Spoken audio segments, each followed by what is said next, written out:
At kontento ang Malacanang sa ginawang paghahanda ng mga lokal na pamahalaan at ang government agency sa Bagyong Glenda na nanalasa kahapon sa Bicol Region, Region 4 at saka Central Luzon.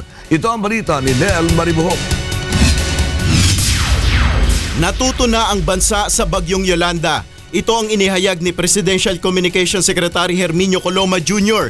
kaugnay ng ginawang paghahanda ng iba't ibang ahensya at lokal na pamahalaan sa Bagyong Glenda. Notice that this is the first major storm after Yolanda, and there was sufficient preparation orchestrated by the National Disaster Risk Reduction Management Council. Another important facet is the very accurate forecast of DOST Pag-asa. Inihalimbawa ng kalihim ang ginawang hakbang ng pamahalaang lokal ng Albay na 24 oras bago ang landfall ng bagyo ay nagsagawa na ng preemptive evacuation sa mahigit 150,000 pamilya na nasa danger zone. Ayon sa kalihim, batay sa kanilang initial assessment, kailangang matiyak ngayon ang katatagan ng mga gusali kapag may kalamidad.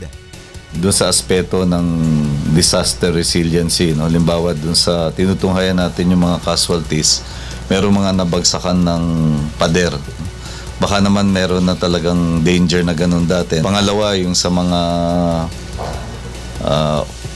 dito naman, no, yung sa nawawala ng kuryente dahil nasira sa sa bagyo, no. Siguro mas advanced na rin ito, no, yung dapat kung pwedeng ilagay na sa ilalim ng lupa ang mga kawad, no.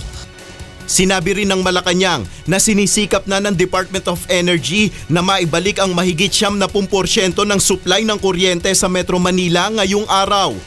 Sa huli nating natunghayang update ay 84% ang na-restore na, no?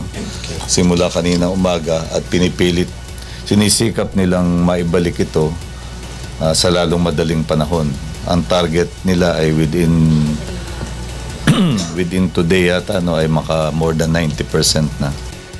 Nel Maribuhok, UNTV News Worldwide.